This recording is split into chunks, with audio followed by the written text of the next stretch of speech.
in the dark, I play my dreams. Permaculture flows like sweet springs. I'm the daddy with the know-how seed. Creating the world like it's meant to be. Permaculture, P-I-M-P, I'm the king. Wrapping up in everything. Bring a change, making it last. Join the permaculture.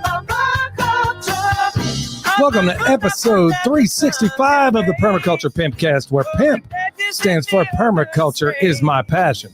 The only Pimpcast on planet Earth where we discuss permaculture, preparedness, practical living, and sometimes prostitutes. Permaculture, P-I-M-P, with soulful rays. In the VIP scans where we find our place. Oh, yeah. Good to be here with y'all. Yeah, I'm really looking forward to this one, y'all. I know that I've been doing a lot of podcasts as of late. And in fact, I'm going to be podcasting all the rest of this week.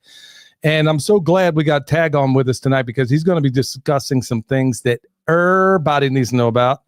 But I'm going to do all the housekeeping up front, as you well know, because I don't want to interrupt my guest when he's in the middle of doing his thing. This episode, as always, brought to you by Hickory Ridge Soap from TwoOldCrowsHomestead.com. Turn that simp into a pimp. Bam! Hey, don't forget, this Friday is going to be a big giveaway right here. I'm going to be live. I'm almost never live on Friday, but I'm going to be this Friday, and we're going to be giving away a Ballin AC unit that is off grid. So you're going to want to be checking us out then. All right. This episode, as always, brought to you by Soil Saviors. You know how we're cleaning up Western North Carolina, teamed up with Dr. Will and Pat Militich. And my guest today is the one that introduced me to those guys. So couldn't be more thankful enough because with their help, we are blowing it up out here and we are helping a whole lot of people. So Soil Saviors, if you need any, look down below. We got the link there. Mountain Readiness is coming up real soon. That's going to be here pretty darn soon. That's going to be October 17th through the 19th. It's one of the best festivals you don't know about. It's not just homesteading. It's preparedness in a whole different way that maybe you're not used to. It's going to be in Harmony, North Carolina. I'll be linking up with Dr. Will and Pat out there. This time, folks, I put my money where my mouth is, man. I'll be going there and being a student this time. So I'm not going to be teaching. I'm going to be out there learning from the best in the biz out there. Redmond Salt. 15% off with promo code PERM. I got a link for that one down below.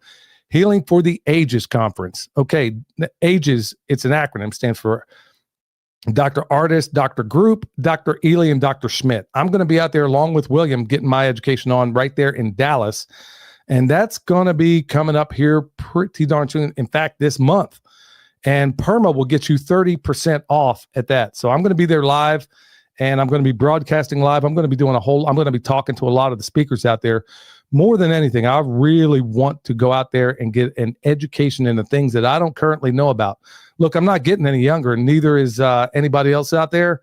So I'm trying to do everything I can to keep Father Time at bay. You know, when I was younger, like all of us, my body was blessed by Mother Nature.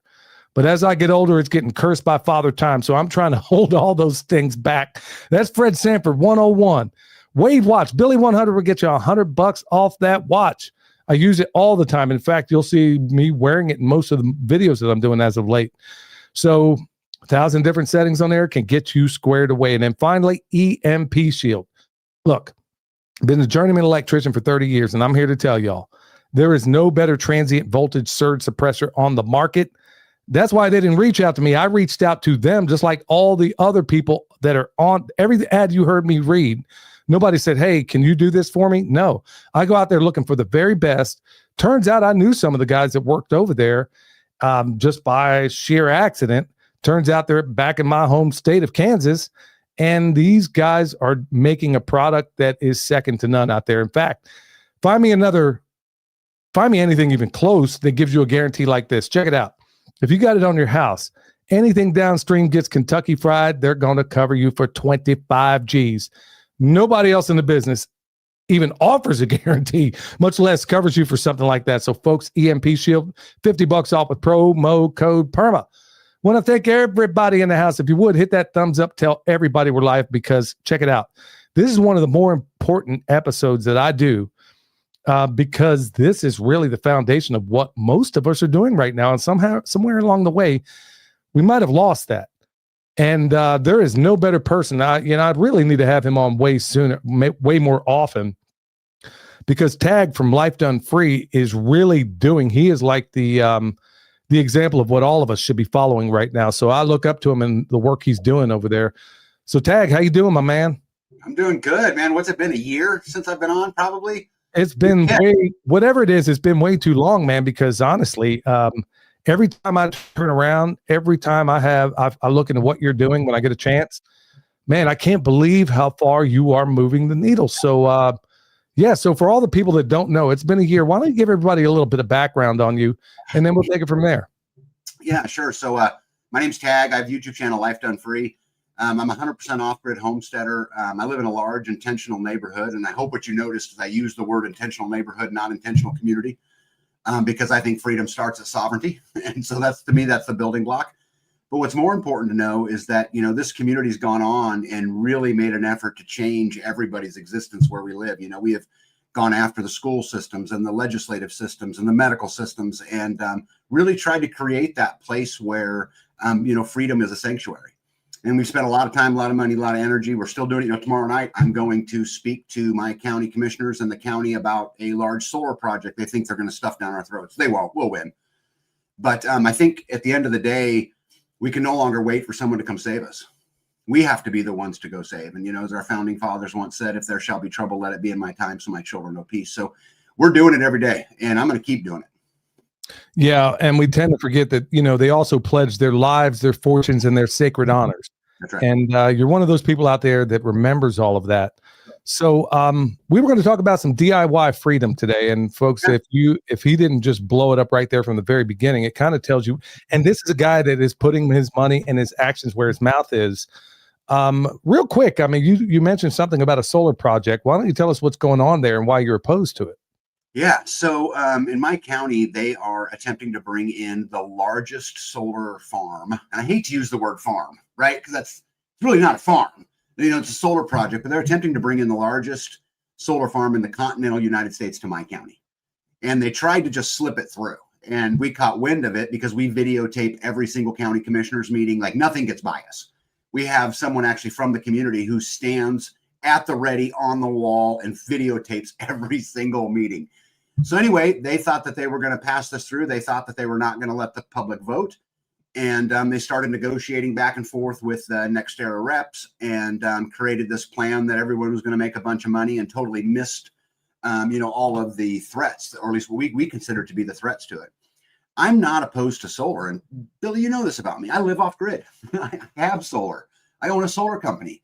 I mean, so it's not that at all. What I'm concerned about, and there's many of things. So let me just give you a couple quick ones. So NextEra is a big, gigantic, multi-billion-dollar company, yet they want to build this under a brand new LLC that was just formed in November of 2024.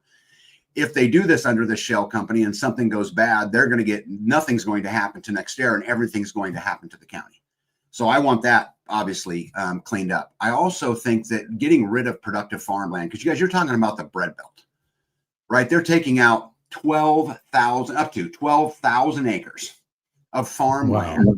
And to put this into perspective, this is 33 million solar panels. If you stack these solar panels from front to end, it would go from where I live to Buenos Aires, right? Argentina. I mean, so you're talking about a massive plant. Also, they're not even taking into consideration what would happen if a tornado came through. I've interviewed all of our fire departments. None of them believe they have the equipment necessary to take on something like this. Furthermore, NextEra says that it's going to create, and I love how they say this, Bill, you'll love this. This project's going to create 1,000-year jobs. What they're really saying is the jobs are only going to be around for 3 months. They're temporary. So the economic benefit is we're not going to sell any houses. No one's going to put roots here. They're temporary jobs and they'll be gone. Furthermore, the project is pretty close to another county with the capital city. All of that benefit's going to go to the capital city. So we're going to tear up our farmland. We're not going to get any benefit out of it. We have the potential of catastrophe with nobody to hang it on because they built it in an LLC. I don't like the deal. This is absolutely insane. But you know what's really blowing my mind in all this is that so many of us right now are focused on what's happening at a national level. And you're looking at it in a very different way. I mean, you're breaking this down on the local, which And honestly, to a certain extent, I've been victim of this myself. Everybody's worried about what's happening at a national, even an international level. But really, why are you so focused? I mean, it's a rhetorical question, but maybe answer it for a lot of people out there that may be focused on these things that they see at a national level. Why are you so laser beam focused on what's happening locally?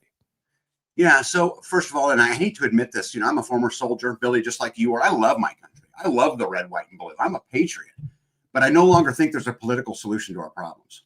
I mean, we can talk about any one of the, branches, the executive branch, the legislative branch, the judicial branch, the education system, the medical system, the food industry. We can talk about any of them. They're all broken. I think the only dent we can make is all of us have to build community and start at the local level. And like I said, we've done it. And I'd love to tell you the story of how we got to where we're at, but I think the real dent we can make is right here, face to face. And I think everybody needs to do it. Again, the time of sitting on the fence, waiting for someone else to save us, that's got to be over. There's no longer an excuse. Well, why don't you tell us how because there are so many people that reach out to me, people that listen to this podcast. I mean, yeah, we're here on YouTube Live right now, but our massive audience are going to be the people that are listening either tonight or tomorrow when they're out doing their work and they're listening to this podcast. So for all those people, why don't you address to whatever extent you're able, we understand what brought you here, but how did you make it so? Because I know as long as I've known you, you've been building this community. I mean, how does one do that? For all the people that are out there feeling like they're just so isolated where they are, where does one start, and how did you start, and where is it today? Yeah. So first of all, it starts between your ears. We have to start understanding that freedom is nothing more than accountability.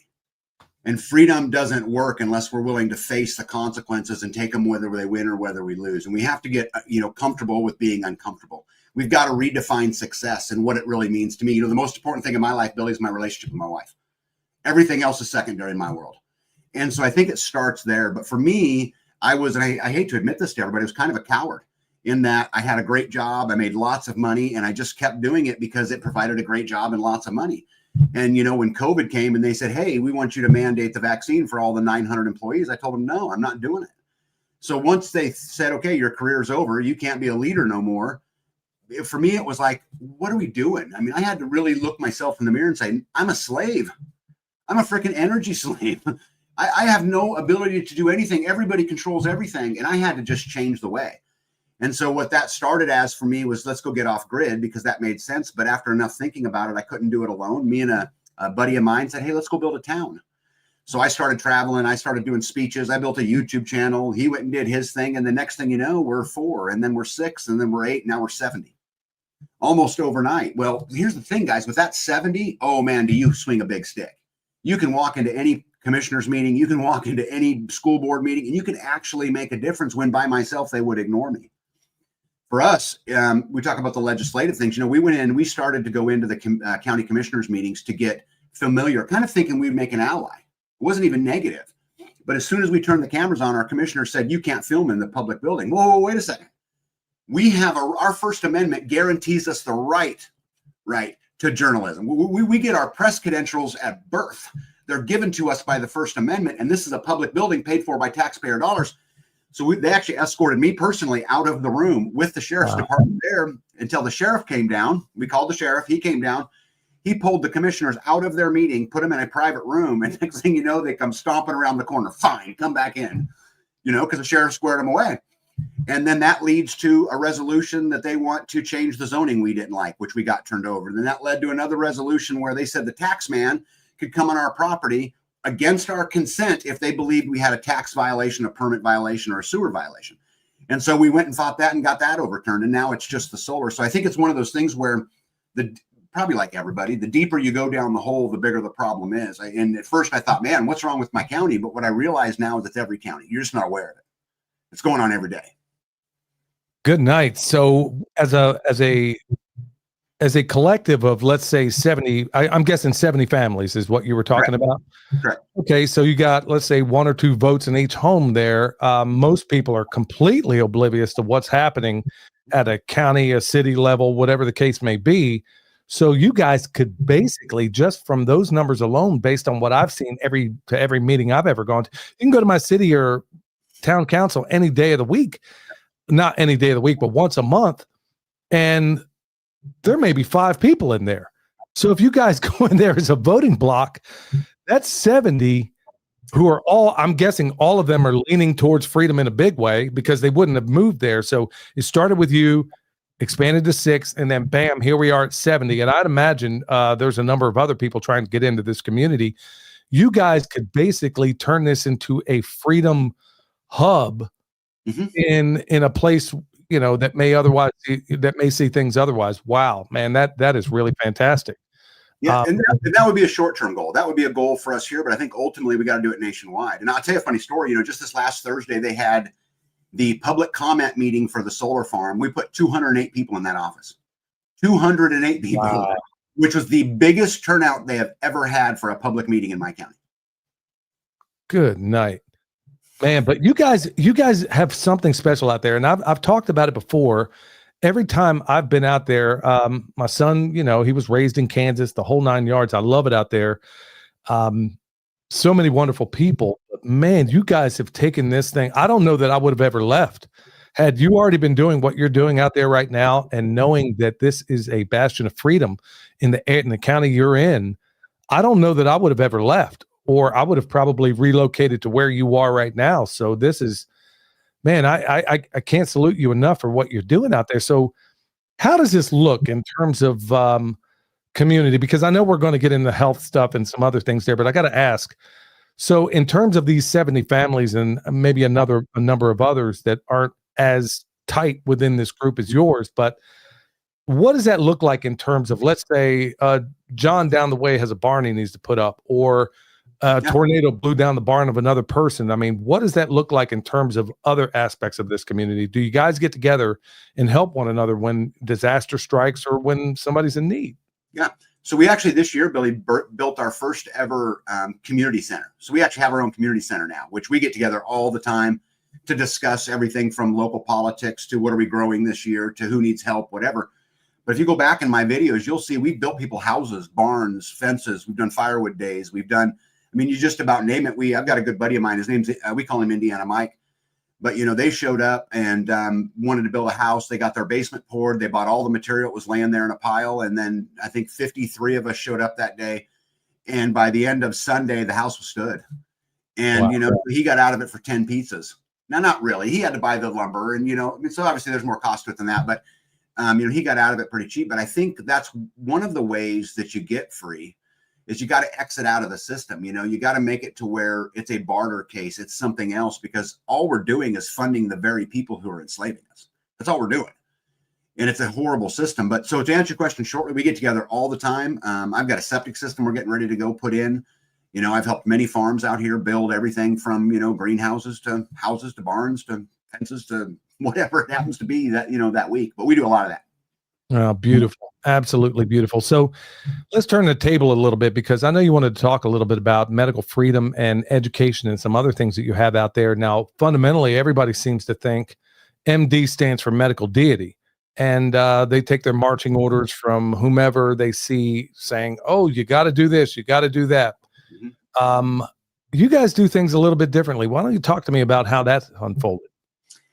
Yeah, so there's a lot of things we do different on here. Let's start with medical, and I'm not going to get into the whether medical's good or bad or any of that, because you know, you and I both know YouTube's sensitive to that. But so basically, long story short, is we found years ago, we found a doctor who was kind of tired of the system, and he was a regular full-blown doctor, and I don't want to say it was totally us, but we certainly contributed to getting him to open up his own clinic. And what they decided was is they would take no insurance.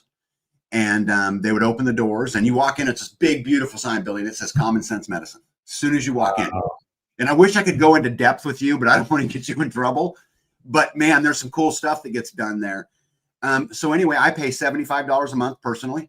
I can call him any time of day, any time of night. I can get whatever I need. I can, you know, just like a normal medical place. But the only way that worked is he had to have some level of confidence he would have enough customers. That level of confidence gets built by a community. This is what I'm talking about, the purchasing power of a community. And one of the big advantages to the community is you can motivate businesses to take a stand because their livelihood isn't as threatened. Now let's fast forward. This was many years ago. Today, he has 9 clinics all over Kansas, and they're flourishing. Wow. There's a waiting list to get in to see him. You Same can't business model in all these. Same business model in all these places. every one of them. They're all exactly the same, and you cannot go and be his customer. You got to get on a waiting list. Wow, you would think, one would think that, with a model like that, okay, well, he's doing it. It works. Yep. It's got to be profitable. Otherwise, I'm not saying he's one of the Rockefellers out there, but everybody is so sick and tired of the system. And honestly, for that kind of money, Tag, I kid you not, when I was still in the electrical union, bro, per week, honestly, per month, I bet I spent for medical and dental, I bet I spent somewhere in the neighborhood of well over $1,000 a month. Sure. That came out of my package for insurance that I didn't even use. Yep. And so for what you're paying there, that's next to absolutely nothing. So have you done this with dental and other things as well? What does that look like? Yeah, I'd love to do it with dental. We have not found someone willing yet to kind of draw that line. Now we do have a doctor, a dentist that's kind of close, pretty anti-fillings and pretty I don't want to get him in trouble, but we have one we're working on. We haven't been able to cross that line on that, but there's also, we'd love to do vision someday and to be able to create that, but it's a process and a progress. And for every success we have, it opens another door that maybe we can do a little more. But no, we were not there yet. Right now we're at medical, but it's interesting. People who call me and say, hey, I want to check out your community. One of the first questions they always ask is, what do you guys do for medical? It's one of the very first ones as we were getting older. Billy, you and I both getting older every day. It is a beautiful, wonderful thing. And, you were talking about health insurance premiums. I still own companies. One of my companies has 53 employees, and my health insurance bill for the company is $74,000 a month. Wow. So I would love, and I've tried to get him to open a clinic in that town. I'd win on both sides. I'd help him be free and I'd save a bunch of money. But and at the same time, I would have done better. And I'd made the case before, because what I was trying to do when I was still living in Kansas City, or I never lived in Kansas City, but my local was out of Kansas City. What I was trying to do was get all the building trades together, the electricians, the plumbers, the carpenters, and all these other things. And I was like, okay, what if we hired, and you are actually doing the idea that I came up with, that I tried to get other people on board, but they wouldn't do it. I was like, are you kidding me? We could lower our premiums for every hour I worked, $10 at that time. And it's considerably higher now. $10 went into a health and welfare fund. And I'm thinking, okay, do you have any idea the kind of doctors we could hire, the dentists we could hire, the specialists we could hire, if we were to take just half of that money, put the other half back on my check or some other benefit package that I would prefer to go to? We would get better care, get everybody seen, but you couldn't get the people on board. And good night, man. It's such a blessing to hear that you've been able to get that done.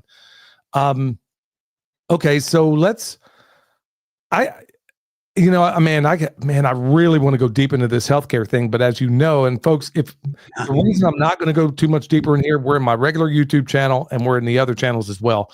Just to kind of give you a disclaimer here, I guess.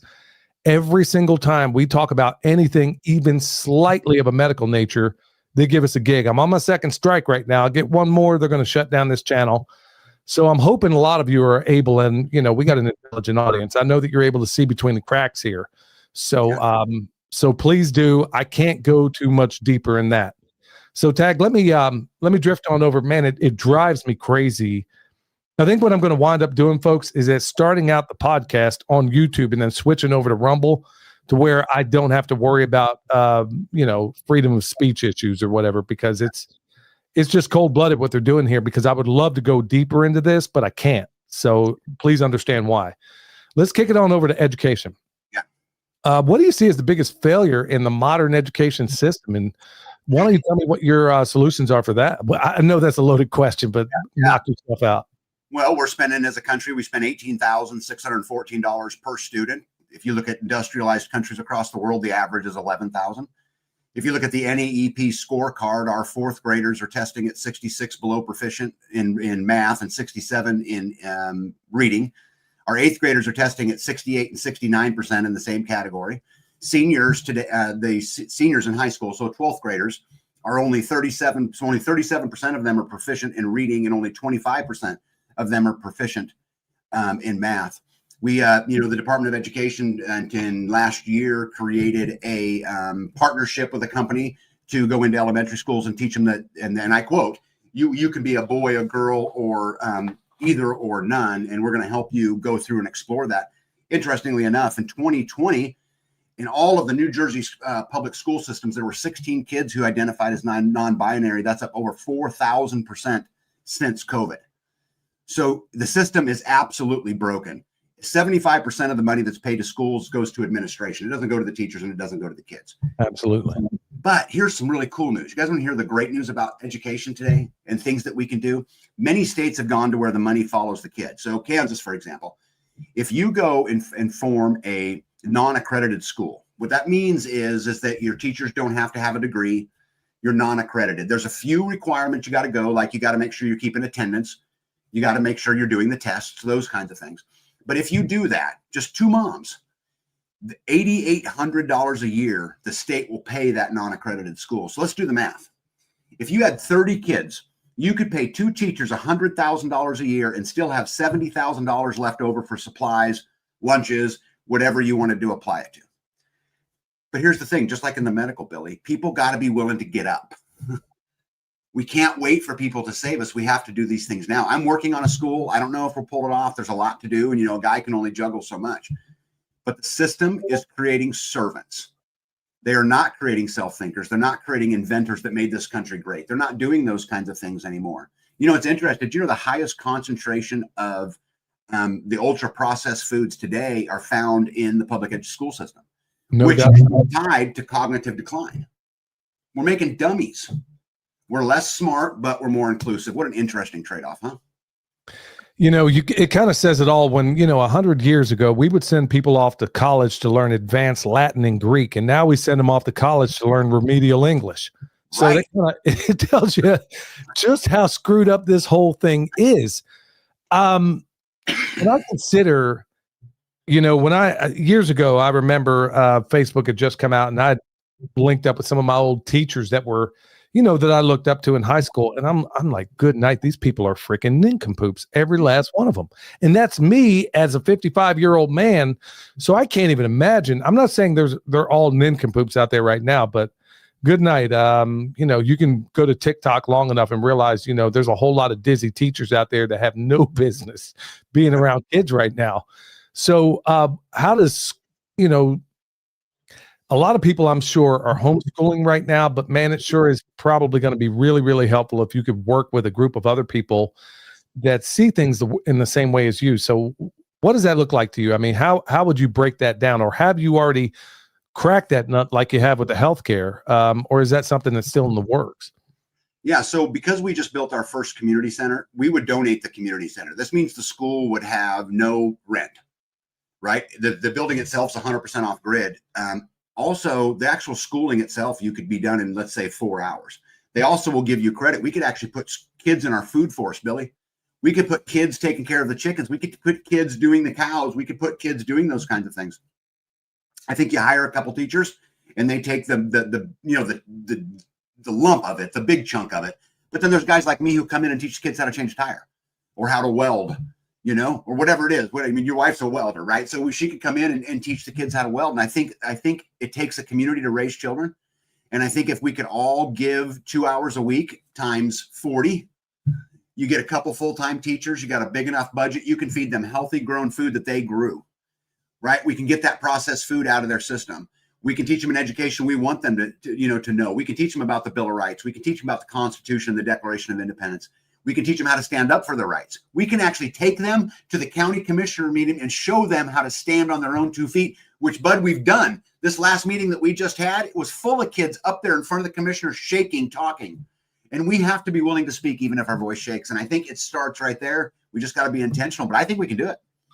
Man, Tag, this is the most exciting thing. The most excited I've been on this podcast in a long, long time, because honestly, you can look at the work of people, geniuses like the late great John Taylor Gatto, and you can go back and realize that the most educated, the time when America was most educated was, believe it or not, when we had a one-room schoolhouse.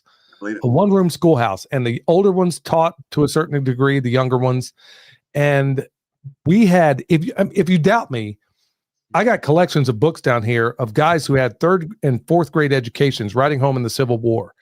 The level of prose they used, and you're thinking, okay, a fourth grade education, and this guy has a command of the English language that is beyond anything. It's more than LOL that you're going to see in a text message today. That was when America was most educated. And a lot of us have forgotten about that. And that's coming from the greatest teacher probably in American history, John Taylor Gatto, folks. If you haven't checked it out, watch The Ultimate History Lesson with John Taylor Gatto. It's about 6 hours long. And you'll have to double the speed because he had just had a stroke. But check it out and you'll find out the reason why America went from the one-room schoolhouse into compulsory education to mirror the Prussian model, where we turn out cogs. We don't turn out thinkers. But Tag, man, the reason why I'm so doggone excited is I remember the uphill battle to a certain extent that it was to turn my son into an autodidact. And folks, if you don't know what that is, that's a self-taught person where you can basically put them in autopilot, find out what they're interested in, and they will have a PhD understanding in anything they want to learn. And what you're talking about there is the only way we get back to that. Now, in terms of the community out there, I mean, what kind of, clearly people got on board with the healthcare, but what's the community zeitgeist giving you in terms of this school? Are people on board? Yes, some are, and some don't think they have anything to offer, which is typical. Even though I think everybody has something to offer. The real biggest hurdle we're going to run into, which is funny, it's not money because I can make it cost net zero to the parents. The way that our state works now, we can fund it. That's not a problem. We have the building. That's not a problem. I got to get somebody to run it. I've got to be able to hire the teachers because, again, my hands are so full with everything else that's going on. So this is another really important point about community is you got to find a community and you've got to build in community a series of leaders. It can't fall on one person. You need a bunch of them who are willing to take, a piece of it. Luckily for us, we do have teachers in our community who have shown some interest. And so right now, what I'm doing is going through the legal process. I want to make sure I understand all of the requirements. Is there requirements? What is the statute? Because I don't want to get anybody in trouble. But I think there's another side to this too, which I want to make sure I point out to the audience that's important. I'm pretty anti-homeschool. That might surprise you, Billy. I'd love to create a homeschool co-op. I'd love to create a school, but I don't want to just focus on saving my kids. We have to fight for freedom for the next generation. If we can't make it freedom sustainable, it will just die with us. So I want to try to look at it from a 30,000 foot view and not just get my homesteading community involved. How do I get the local area involved? How do I get teachers to come out of the local schools? And that's where I want to focus my energy. Well, I don't see how it would be. When you get down to brass tacks on this, every one of our founding fathers were autodidacts for the most part. I mean, you would have people like Jefferson who would learn an entire language just to read one book. I mean, that doesn't exist today. I mean, and we could get back there. It really doesn't. But man, as you're saying this, I'm imagining kids that to a certain extent, they're in there. They don't have to follow any, government mandates or whatever. They're in there learning the necessary things they need to know. They're learning things, honestly, maybe to write in cursive once again, because that's been forgotten. Right. Or, maybe they're out there. Okay, you're in the middle of Kansas. Okay, kids, we're going to go out here and show you how we break bread. We're going to show you how to move cattle. Okay. We're going to show you how to raise chickens. We're going to show you how to process them for those that are so inclined. People used to look down on home economics or whatever, but man, that's a big deal. Yes. It really is for a home. There are so many different ways in which this thing could be an absolute masterpiece. And man, I gotta give you a serious hat tip for trying to solve this thing. And at the same time, just like your medical system there, you're saving a pile of money all at the same time. And you're putting out kids that can look after themselves instead of this generation of, and it's all generations I'm starting to see, generation of nincompoops who really don't care anything more about what their next post is on X or Instagram or, TikTok or something like that. Man, that is really a high ambition. So do you see that? Okay, so you got a building, you got teachers that are somewhat interested, you got parents that are do you have any help with this? Is it you basically spearing up this by yourself, or do you have other people that you're able to kind of farm some of this out to? Yeah, so I'm kind of in our community, kind of the vision guy in a lot of ways, but the good news, we have a great community and I've got people willing to help. It's just about putting it all together. And again, I'm in the legal part of it right now, but I think we do it. I think that not only do we do it, I think that our local geographical community would eat it up. I mean, that homeschooling is the fastest growing segment in education today. People want their kids out of the public system. And so I think we can make a run at it. Again, it's just hours in the day and it's just finding the people who will commit, because the thing is, once you commit, you're in. There's no halfway in it. You got to do it all the way or you don't do it at all. And so I'm hoping that those leaders, as we progress through this, will really step to the forefront and just take over it.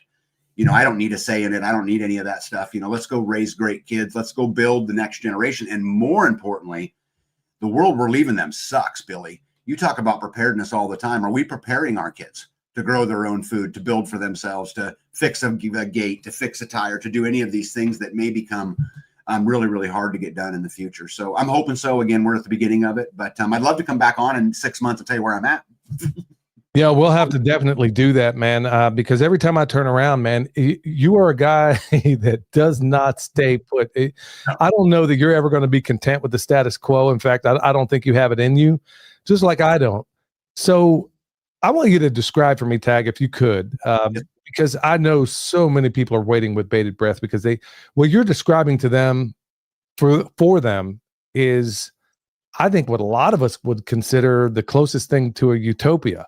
Mm-hmm. If you could solve two of those things, why don't you describe to me what a true sovereign community would look like if you didn't have to deal with any government nonsense or dealing with the state or feds or anything like that? I mean, let's just pretend you could just blink your eyes and create the perfect community. Obviously you're working on the medical thing. You got the school thing going. What does that look like to you? Yeah. It's interesting. This has been a huge topic for us in our community and all over. What does that perfect thing really look like? And I think our community has three basic building blocks, Billy, and this is one of the things we focus on. The first one is individual sovereignty. And I think you have to start as your primary building block, because nobody wants to be told what to grow, what to do. They're their own sovereign farms. They do their own thing. We're not going to regulate. We're not going to do any of those kinds of things. So every guideline, everything we do now has to match that first building block. But I think if you add that and then you start focusing on things like cooperative security and perpetual sustainability, which is the other two building blocks, I think if you can get all three of those wrapped up, you have that perfect community. But in the end of the day, it's never going to be totally perfect, because you have people involved. And as soon as you have, as soon as you have people involved, that there will be issues. But I think the culture matters a lot. I think getting everybody steered in a direction of, hey, let's go change the world, not just right here. I'm going to be dead in who knows how many years, and it ain't going to matter. And so putting yourself in a position to do something bigger than yourself, and it's just getting enough people bought in, to that program to go do it. Because I'm going to tell you, if I had another 30 people who were as driven as I was, who would focus on a topic like I would, we would absolutely not just take over our county. It'd be the whole Northeast corner.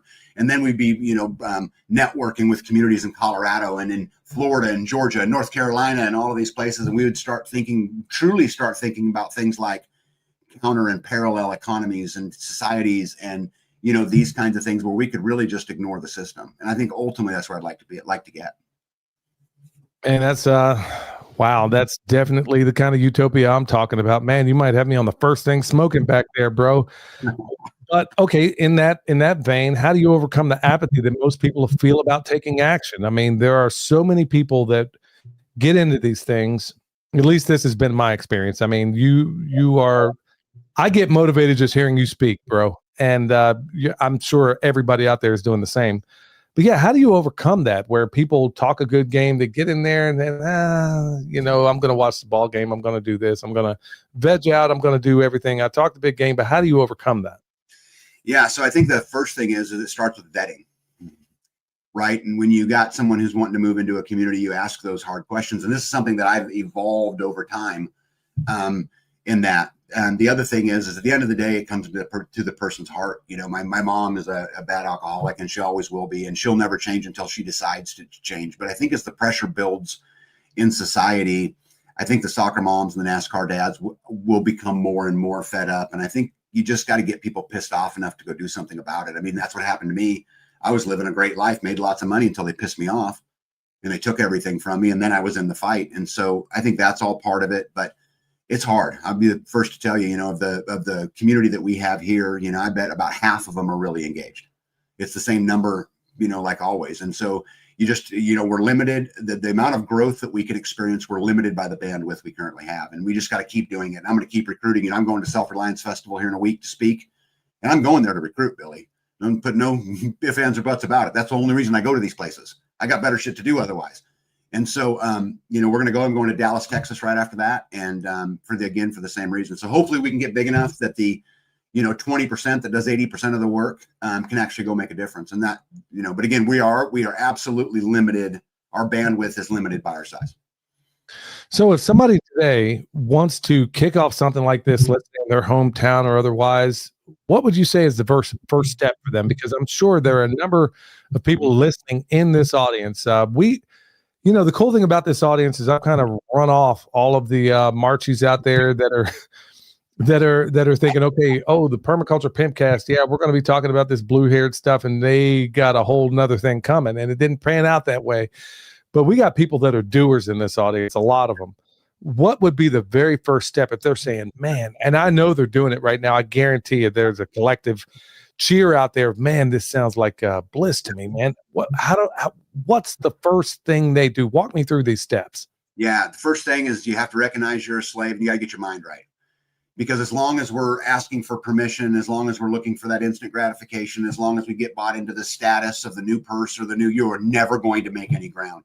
We have to make a fundamental shift. It's not just about, non-compliance or rebellion. We have to make this fundamental shift in our head that really defines what success is.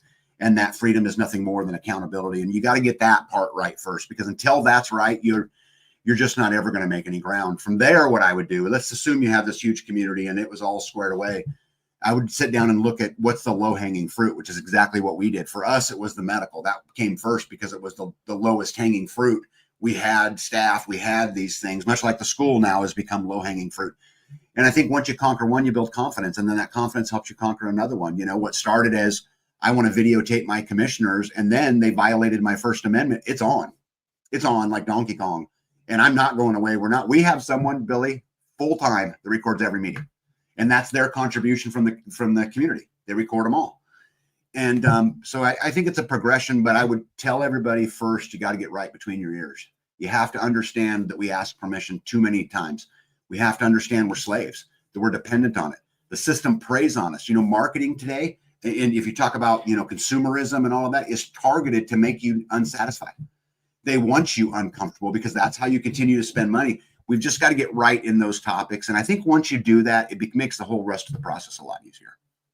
Okay, now I'm going to ask you a loaded question here because, and in fact, I kind of laugh about it because I suspect I know what your response is going to be, but a lot of other people out there that I've seen get into this space, and early on, years and years and years ago, I actually tried it and it didn't work out. So why not?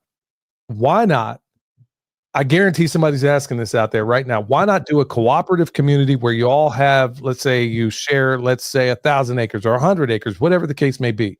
Then you get a bunch of families on that one piece of acre or that one piece of land, and everybody just kind of do things that way. Why not that structure?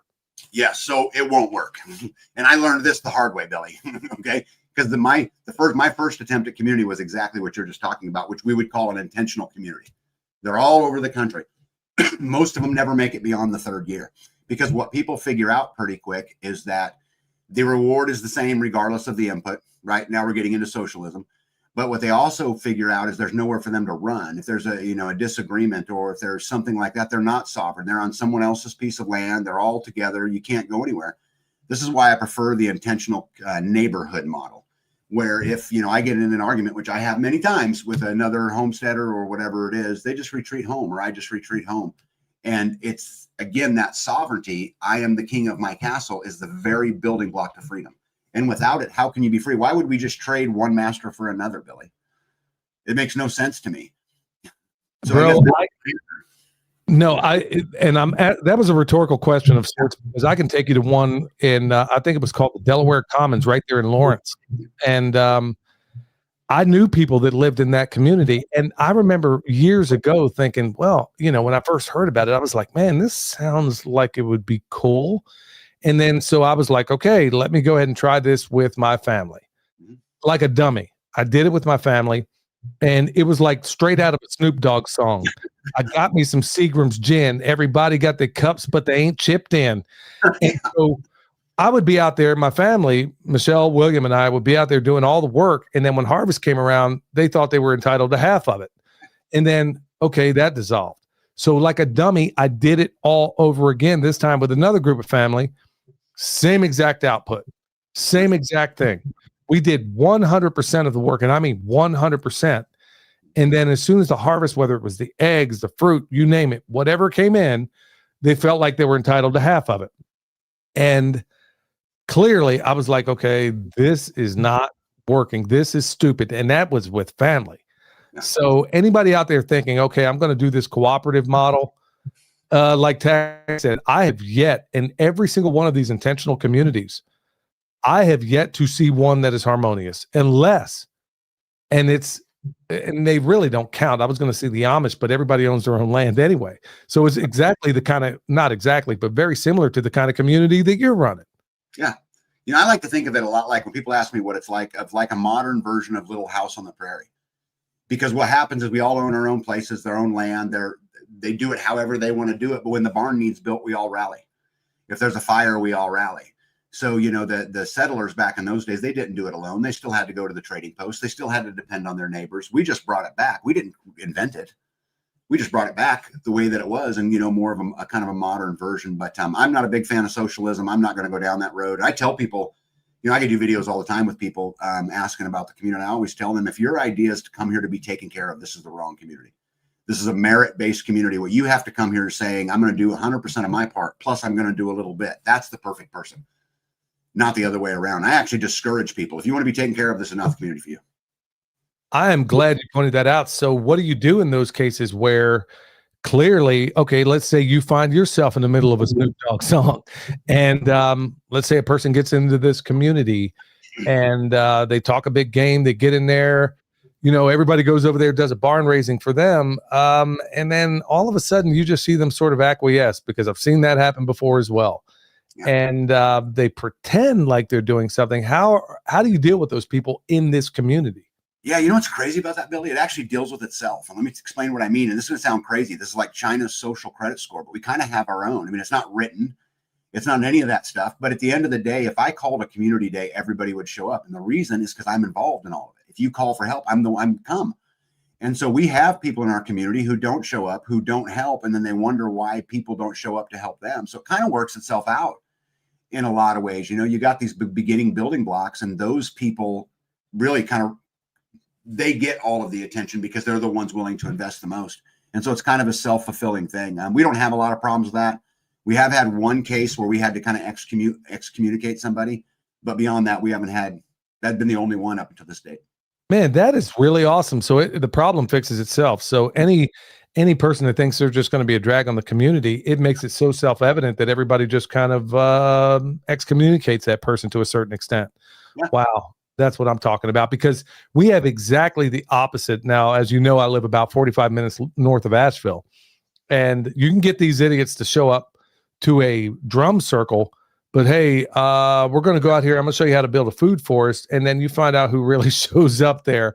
And then if they do show up, honestly, we have a lot of good people that do good work. Well, not a lot, but we'll have some, and you know who they are. Yeah. But you'll have these bums show up halfway through, expect to be fed, don't do anything, and man, I'm seeing so many different parts of your model that I'm going to start employing into the ones we have, because honestly, we live so, these mountains make things a little more difficult in terms of getting together. And my buddy Steve is in the chat right now, and there's a number of others that we were getting together once a month, but man, through the growing season, it can be a little bit tough. Mm-hmm. Yeah, that's exactly how I think. Man, there's so many different ways. You really ought to put a course together. You really should. If you were to put a course together, man, I would help you promote it, because this, I think, could be the antidote for so many people that are looking for ways to build something similar to this, but have no idea where to start. Or, hey, step one, do this. Like you said, at the end of the day, in the beginning of the permaculture manual, which so many of the purple-haired breathers doing this type of permaculture, they forget that part, that the very first prime directive is immediately take 100% control of yourself. In a nutshell, be responsible for everything you and your family do and fail to do. Mhm.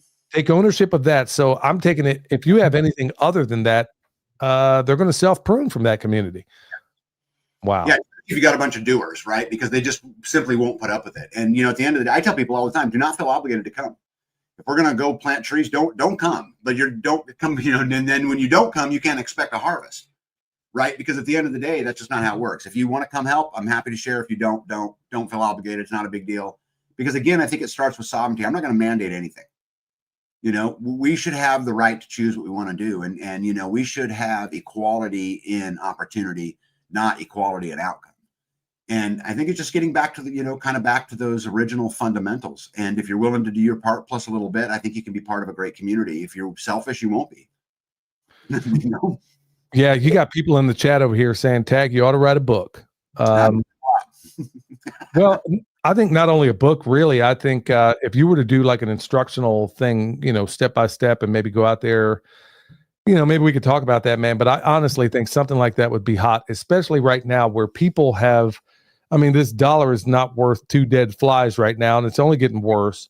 Yeah. So I would think that people would, if they're using their thinking cap, they're going to think, okay, a community like this probably sounds good, but hey, if you're lazy, this ain't going to work out for you. It's got its problems, just like every, other place does. But I'll tell you, you talked about getting your community together, Billy. And we talk about mindset a lot.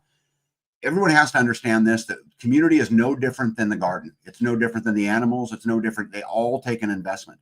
We weed the garden because we want the produce to come out at the end. The community works the same way. You've got to be willing to take a part of your week, every week, and invest it in community. No different than we do the garden. No different than we do everything else. And if you can get 100 people doing that, you'll have a great thing.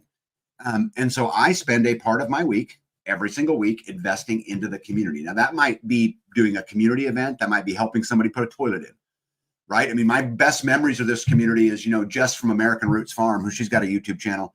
When we got their toilet in for the first time, that first flush, I called her. I said, Jess, come here. You got to do the honors.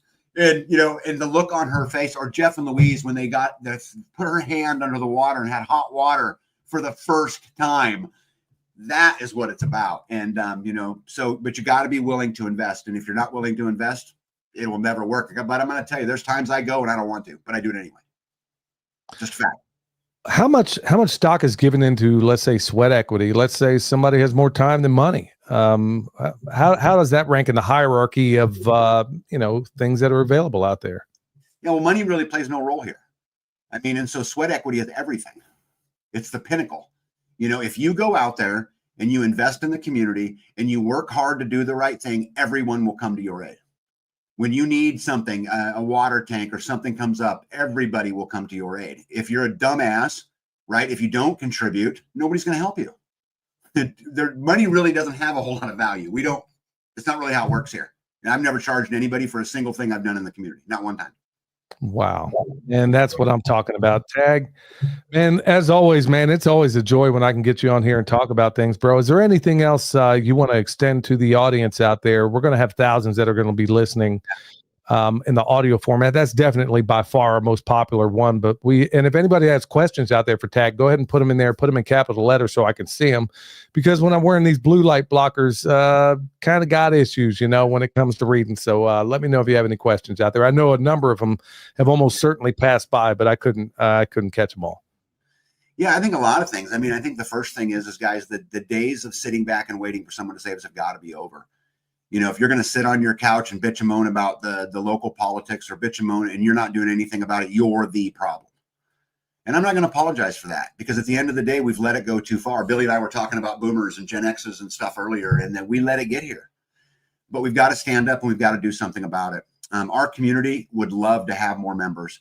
But again, there's a process. Feel free to reach out to me. You can find my email address on my YouTube channel. It's tag@lifedonefree.com. But reach out to me. But more importantly, we need these communities everywhere. If you've got a community, if you're building a community, if I can help you, if I can mentor you, or you can mentor me, if we can get on a video, let's figure out a way how we, the people, can begin to take it back by creating our own systems, our own processes, And if we can do that together, I think we're going to leave this place a better place for our kids, for our grandkids, and their kids, ultimately proving permaculture and sustainability is the ultimate outcome. Man, that's what I'm talking about, bro. I love how you are doing it the polar opposite of what everybody seems to think. We all seem to be fixated, and I think a lot of it has to do with the media. We all think that these solutions come to us from the top down when nothing could be further from the truth. I mean, what are the things you can reach out and touch? What are the things you can make a serious difference in that are local to you? And that's exactly where we have to start, bro. That's why what you're doing is absolutely, positively phenomenal. Well, Tag, is there anything else you'd like to say to the folks out there? No, just Billy, thanks for having me on again. It was good chatting with you. We'll do it again, sometime soon. And hey, I want to tell you something else. I'm proud of you. And I've noticed specifically over the last couple of years, you've really gotten in the fight too. And we need warriors like you, and keep staying in the fight. I've got your back. And maybe someday we should create a big round circle podcast of actual people out there in the fight and doing it every single day. I don't know, but I'm proud of you. Keep doing what you're doing. Bro, I think that's a fantastic idea, man. Anytime you want on this show, bro, you got an open door anytime, day or night. I'm able to keep up with you from time to time. I don't get to, honestly, bro, I don't even have time to watch my own videos for the most part. I've just been going at 100 miles an hour, with so many irons in the fire right now. But folks, you got to check him out. Tag at Life Done Free. He goes live a lot with his wife, B, and you can check them out. Really, he needs more subscribers because what he's doing over there, clearly he is heavily suppressed. They don't want his information getting out to the United States of amnesia. They don't want you knowing that you can live a life that is abundant, free, and it's not that it doesn't require work. It's just it's worthwhile work, and nobody does it better than Tag. So, folks, I want to thank you so much for checking us out today. Go over there, subscribe to his channel. You're going to be glad you did. He and his wife are doing fantastic work. His community is kicking butt. All right, y'all. I want to thank you so much for checking us out. Till next time, you know the deal. Stay alert, stay alive.